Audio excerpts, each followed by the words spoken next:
What's up, everybody? Coach Mills here, coming at you with a brand new Overwatch video, and I actually think I'm in a damn dream because we finally got freaking hero updates. I mean, seriously, it's been forever since we've gotten any changes at all, even though the community has been asking for them for pretty much non-stop. But we got some experimental changes, some buffs and nerfs that should be coming soon, so let's break them all down, talk about what they mean for you, what characters you should play, and all that. But go to the GameLeap website in the links down below for in-depth advanced guides, 5 use tips and tricks over every single hero in the entire game. Go check it out right now down below so you don't miss out. But without further ado, let's jump into the video. So we're going to just be talking about the changes in the order that they come in on the Play Overwatch experimental doc. We can include that down below in the description, so go check it out if you want to know more. But Baptiste is the first character, and this is what they said about the changes. They said, though it felt better to use, the previous reduction to Exaboot's charge time resulted in Baptiste becoming much more evasive against some heroes. Since he already has strong defensive ability options in Regenerative Burst and Immortality Field, we're reverting how quickly he can charge the Exaboot jump. Charge time increased from 0.7 of a second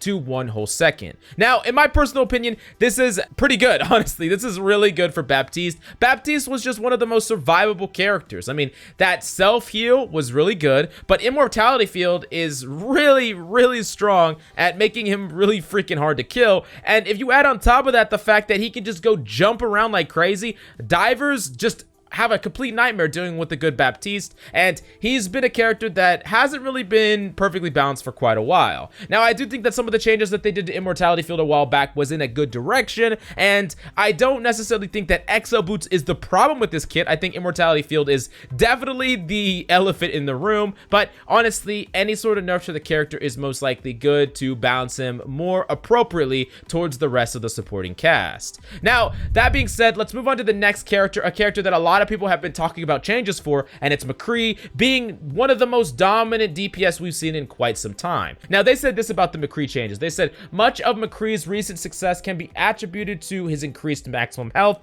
and we think that that aspect is working well to help solidify as a close to mid-range role for him. We're reverting the combat roll distance and Peacekeeper reload times as they lead to longer distance flashbang initiations and make the burst damage from Fam the Hammer less of a costly investment. So the changes are Peacekeeper, his primary weapon, the reload time got increased from 1.2 to 1.5 seconds. That's a pretty big deal. And then combat roll, the distance got reduced by 20%. Now, ultimately, the change to Mccree's health was pretty controversial. I understand why, though, as it really distinguishes him from his other hit scan counterparts, Widow at 175 health, Ashe at 200, and Mccree at 225. Now, that being said, the fact that he just had such a high health total and such high burst damage meant that he could just consistently output tons of damage. His Fan the Hammer was just really damn consistent at killing people incredibly quickly. It was hard to dive in because he had high health, and it really just made the character a little bit too strong. So the Peacekeeper change, I think, is a good one. It means that if you're just spamming Fan the Hammer all the time, that downtime, that reload downtime is going to be a big deal, and you're going to need to actually use your primary fire a lot more. This nerf is going to be felt more by people that abuse Fan the Hammer a lot more, so I'm actually happy that this is the change that they're going with. It's going to really force Mccree's to, you know, focus on that primary fire, focus on aiming, not just spamming, because people that weren't really that good mechanically were getting way too much value out of Mccree. And then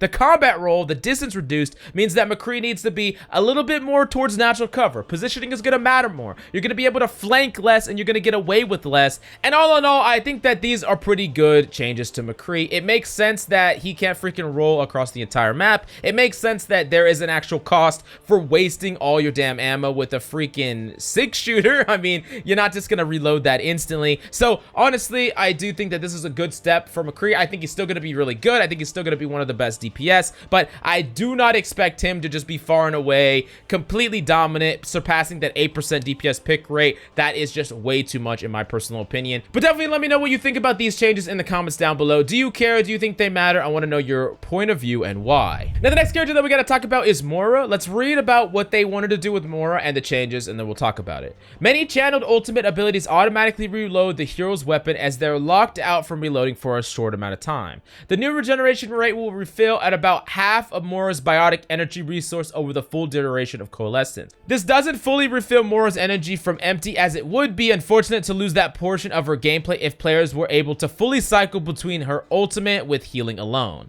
So the change is Biotic Grasp resource regeneration is now 3 times higher while channeling Coalescence. So effectively what this does is when you're using your ultimate, you're going to be able to get back quite a bit of your Biotic Grasp. Now they don't want to do it so much that you can just heal, ult, get your healing back, heal, ult, and then never use the damage aspect of Moira, which is not what they're trying to do at all. But they don't want to make it so that you use all your healing, you ult, and then you pop out of it, and then you just have very little resources to heal your team after the fact. That is kind of what they're trying to fix here, and I think that that's a pretty good idea. Moira hasn't really been that good lately. I think she's still an amazing character in the lower ranks, and there's better choices in the upper ranks because of her own form of survivability, even though I think Baptiste is probably a better pick. But I do think that this is probably fine for the character overall, and is a pretty nice change. For those of you that are Moira mains, y'all are probably going to be happy about this. Then we'll go to the next character that we gotta talk about. It's Reaper, who actually got a slight buff. They said this about the changes. This adjustment brings Reaper's self-healing with his Hellfire shotguns back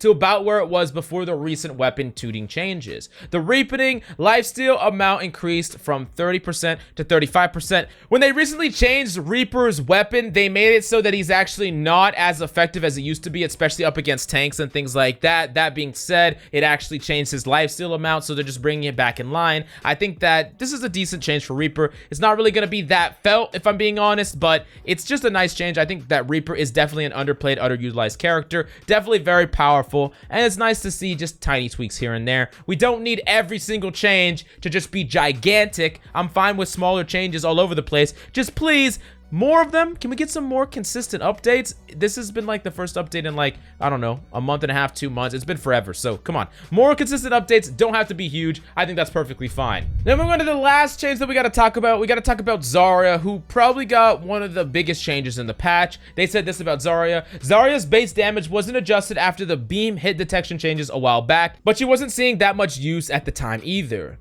Now that she has become a much more dominant presence in a variety of team compositions, we're looking at reducing her beam's averaging damage, though the same amount of maximum damage is still achievable. So the primary fire particle cannon beam damage now scales from 75 to 170 damage per second, down from 95 to 170. Same max, smaller min. Now thankfully someone on Reddit actually broke down these numbers for us because, you know, I dropped out of college, I don't know math, so he said this: some Zarya damage change numbers for thought. 20% charge goes from 110 damage to 94, 50% charge goes from 132.5 damage to 122.5, and 90% charge goes from 162.5 to 160.5. So basically at the low end of the spectrum, when you're at 20% charge, you're doing 16 less damage per second, which actually is gonna be felt a lot. But if you're at 90% charge, you're only doing freaking 2 less damage per second, which is not really gonna be felt all that much. This just means for really high skilled Zaryas that can constantly maintain high ult charge, you are not gonna feel this change hardly at all. It's gonna be very little of a change for you, but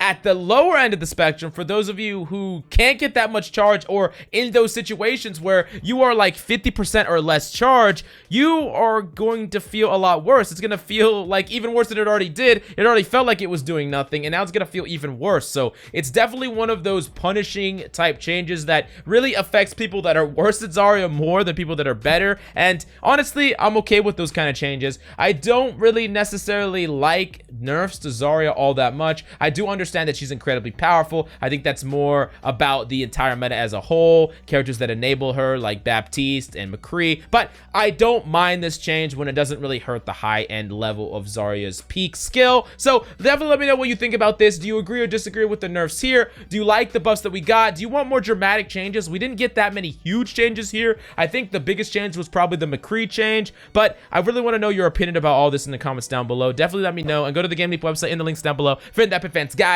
VOD reviews, tips, and tricks. We got so much damn content on the GameLeap website. You absolutely have to go check it out right now down below. But thank you so much for coming by. Hope you enjoyed the video. I love your faces, and I'll see you next time.